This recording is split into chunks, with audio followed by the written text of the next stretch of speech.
If you look at poll after poll, for instance, the majority of Americans, both Democrats and Republicans, want universal health care.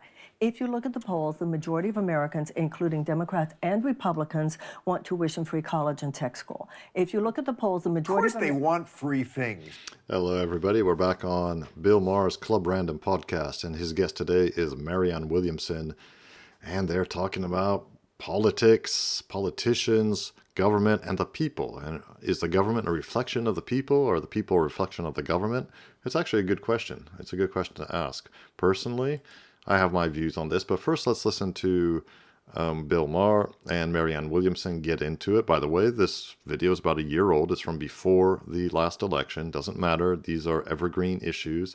So, don't start writing comments to me about how it's an old video. I know, but it's still perfectly relevant today. Let's get into it. People. The American people are not the problem. The sclerotic political and media systems that suppress and thwart the will of the people is the problem. But when you actually just are out there talking to people, people would ask me, what was your experience last time? And it's even more so this time, that the system, the political media industrial complex, is even more corrupt than I feared, and the people are even more wonderful than I hoped. I don't agree.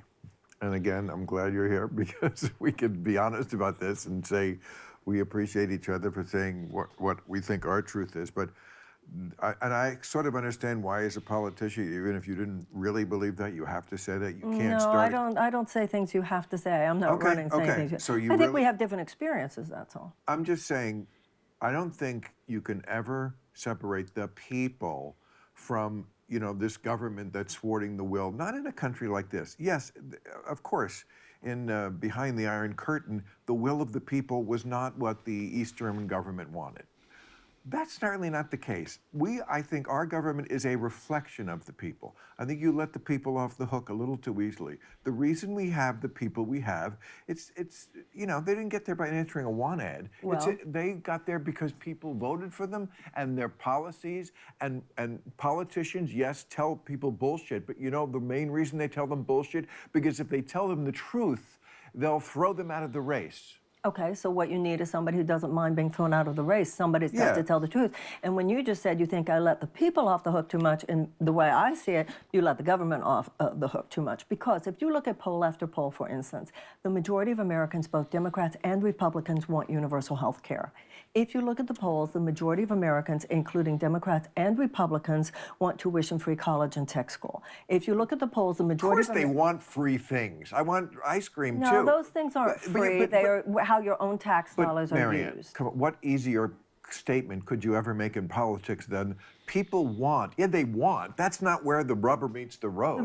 Yes, they want free health care. What are they willing to sacrifice for it? Are they willing to, why don't we have good health care in this country? It's because they never really learned to tame the corporations. Exactly, my point. Okay, but who lets that happen? The government, the legislators who are doing more to serve the profit-making goals of their corporate sponsors.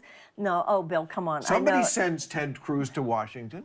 Well, that's Texas, my home state, so I can say it. So, well, yes, but the obfuscation, Bill, and the suppression and the thwarting, and I know that. I'm running for office. Yes, I'm in the belly.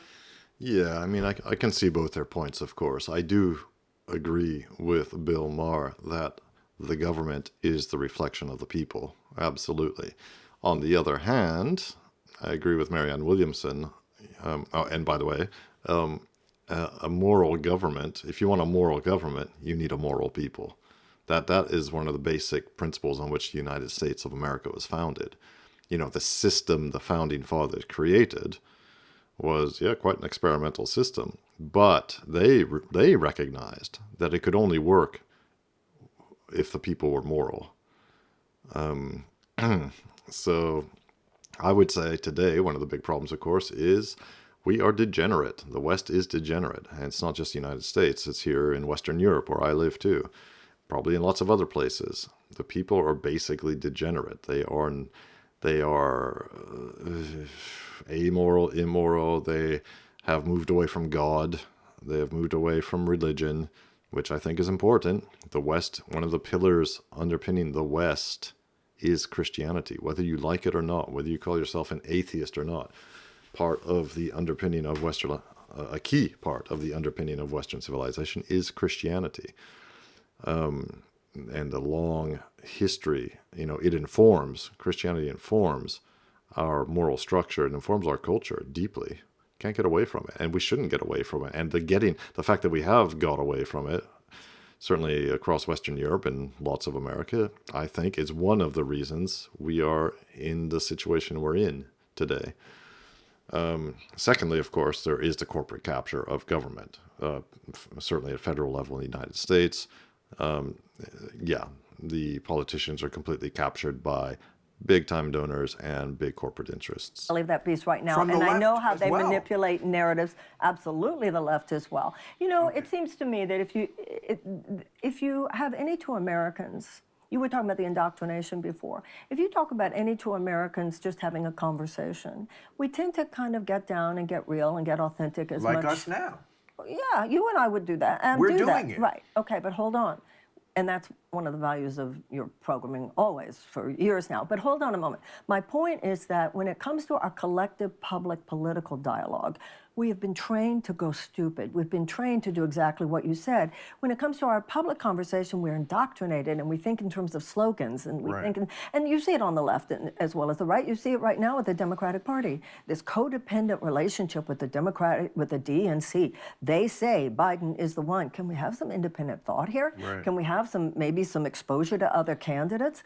But I think that what I find in my experience is that people hear that and are kind of yearning for a more meaningful public conversation. But there's a lot of obstruction to it. And the media chops the wood and carries the water for the political elite. The mainstream media, absolutely. All enabled by the people. All enabled by those corporations, which are giving the money to the government. Corporations are people. And Did you just say corporations are no, people? Not in the that's legal. Mitt Romney. No, that's not in the legal sense. I mean, corporations are made up of people, and people benefit from corporations. And apparently, Americans are not that up in arms about corporations. Now, I agree. I think it's starting to happen. Corporations do have a stranglehold on this country. I've always said and on our government. Socialism is. I think it should always have been called capitalism plus. Do I think we should get rid of capitalism? Not at all. But there is some need for socialism because there are some things that should not be left to the private sector. Exactly. Healthcare being. Yeah, interesting track Bill's going down there. So yes, I agree too. I certainly don't think everything should be privatized. I think a lot of that has been shown to be a disaster.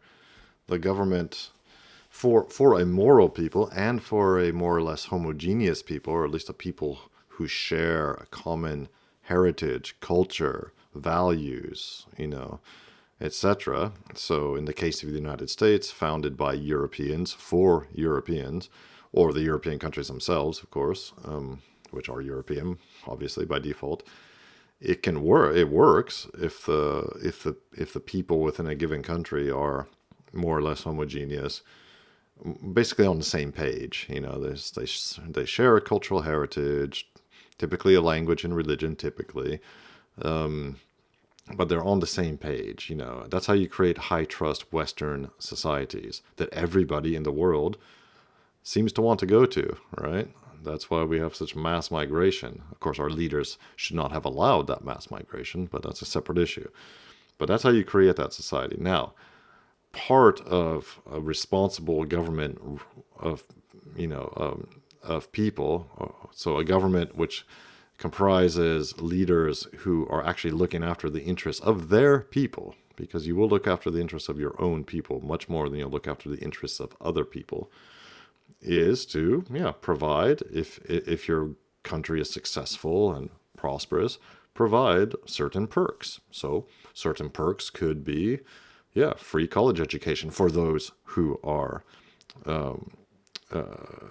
capable of college education, or free healthcare for the people of that country, but not free college education, free healthcare for anybody who just happens to come into the country. Because that's just the way it is. You do best, you work for your immediate family, for your community. And the country is like an extension of the community, if it's a proper country. And, who had that idea earlier this century in Germany, in the wake of the degeneracy of the post-World War I Weimar era in Germany. I think we all knew who had that idea. He also was big into nationalism and big into social programs. One of them. Thank you. Okay. Tuition-free but- college, well, not childcare, paid family leave, No. guaranteed housing, guaranteed sick Okay, pay. well, no one has this much money, Marianne. You know, it's so easy. No, it's the same amount of money. All we're talking when you were talking about the private sector does some things and the public sector Right. should be. That's what you have in the hybrid Okay, but economies that's of too much. Scandinavia. I'm talking about things like the news media, which would cost nothing. If that used to be a lost leader, in other words, they didn't expect to make a profit from it. So it wasn't Right. about getting eyeballs. That's so the right. nightly news didn't have 2 minutes of real news and then a fucking bear in a hot tub. That's the point, though. It's all become corporate conglomerates. A lot of that came from the Right. Telecommunications Okay. Act in 1996. It's a bunch of But media here are the companies things profit-making rather than educative. Yeah, I mean, to be fair, I think I sort of agree more with Marianne Williamson here, but of course she's not going to say what the real issue is. It's great to have nice things. You can have nice things like free university education or just free all education, including free university education for those who are capable and, qualified to go to that level.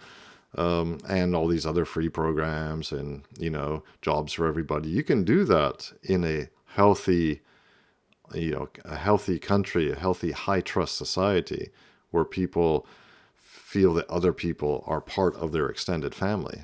But doing it in modern Western countries, which have been allowed to degenerate and which have basically been under attack through mass migration, then it just does not become, it's no longer feasible. It cannot be feasible under those kinds of circumstances. And it's not even affordable because the core of the high trust society are paying more and more, the load, the burden on everybody to pay into welfare programs for non-productive people or for people who shouldn't even be there in the first place is just too great. So, she was nice about it, but I agree with her here, and I agree with what she's saying to Bill Maher. I think he has got it a bit wrong. These things can work. We can have good things, but there's always an if. So anyway, let me know what you think in the comments about this. If you like this kind of content, please do like and subscribe. I really appreciate that. A couple of days ago, we went over 6,000 subscribers, so thank you all. To all of you who subscribe, thank you very much. Next stop 10,000. Let's get those numbers up. So if you like this content, please do subscribe. Really helps me grow the channel and continue making content for you.